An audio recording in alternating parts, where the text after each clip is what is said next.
শিল্পীবৃন্দ অভিনয় ঠিকই তো আছে।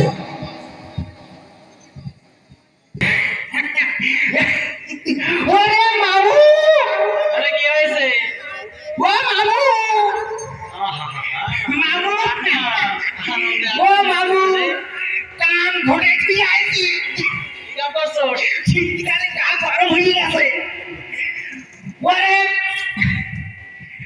বাজারের থেকে অনেকদিন আগে লাউর বিচি কিনছিলাম। তারপর সেই লাউ বিচি পোতার পরে খুব পানি টানি যত্ন করে দেওয়ার পরে অনেকদিন পরে একটা মাত্র গাছ বেরিয়েছে।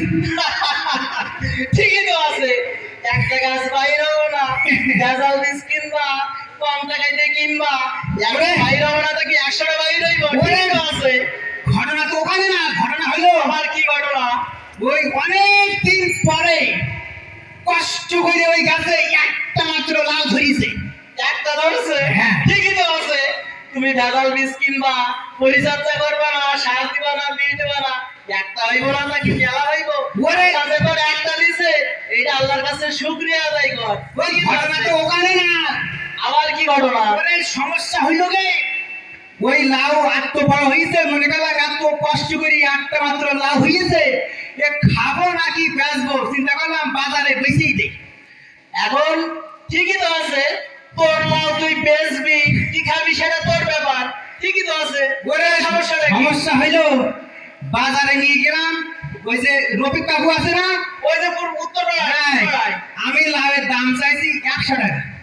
100 টাকা। ও রফিক কাকুর ভেগলে এসে ও মাত্র 10 টাকা দাম বললো। 10 টাকা বলছে? হ্যাঁ। ঠিকই তো আছে। তুমি 100 টাকা চাইলা, আর অমনি তোমার 100 টাকা দিয়ে দিব। মানুষের টাকা ধরছে না, না? ঠিকই তো আছে। ওরে সমস্যা তো ওইখানেও না। আমার কি সমস্যা? ওই সমস্যা হলো ওই 10 টাকা শুনে আমার মাথা গরম হয়ে গেছে। এত বড় একটা লাউ 10 টাকা বললো কোন সাহসে? আমি দিচ্ছি কানে জোতা জিগিয়া। দিছিস? হ্যাঁ ঠিকই তো আছে।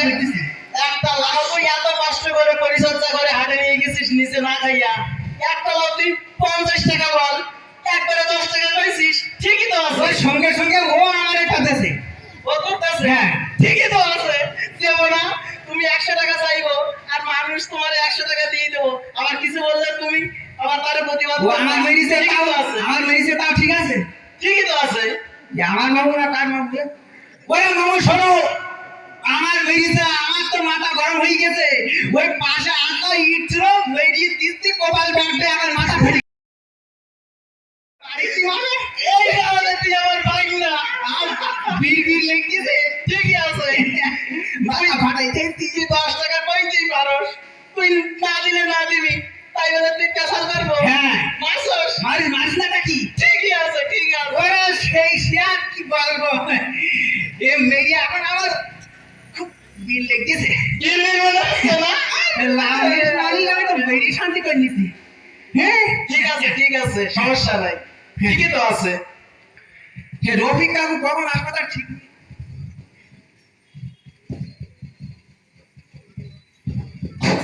ওই নালিশ করতে আসে, ওই যদি আসে মাথা তো ফাটাই দিছি, আসলে বা আমার তার কোনো দোষ না হয় মামু, তাই তো হবে না, সমস্যা নানার নাই। বাড়ি আর যাবো না।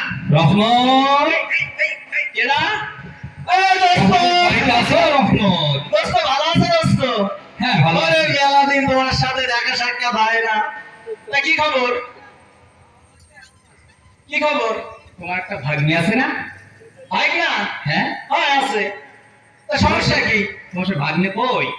ভাগ্নে কি হয়েছে? ডাকো তো। কেউ কি হয়েছে কি ভাই? ডাকো তো রক্তছি, ডাকো ভাগ্নিটাকে। আরে সমস্যাটা বলো না আমার সাথে। তোমার ভাগ্নে কি লাউনি বাজারে গিয়েছিল? হ্যাঁ দোস্ত, ও খুব মেহনত করে লাউয়ের চাষ করছিল। একটা মাত্র চারা হয়েছে, তার থেকে একটা মাত্র লাউ হয়েছে। সেই লাউটাও না খাইয়া বাজারে নিয়ে গিয়েছিল বিক্রি করার জন্য। তো সমস্যাটা কি? তোমার ওই ভাগ্নের লাউটা আমার ভাগ্নে একবার কিনতে গিয়েছিল বাজারে।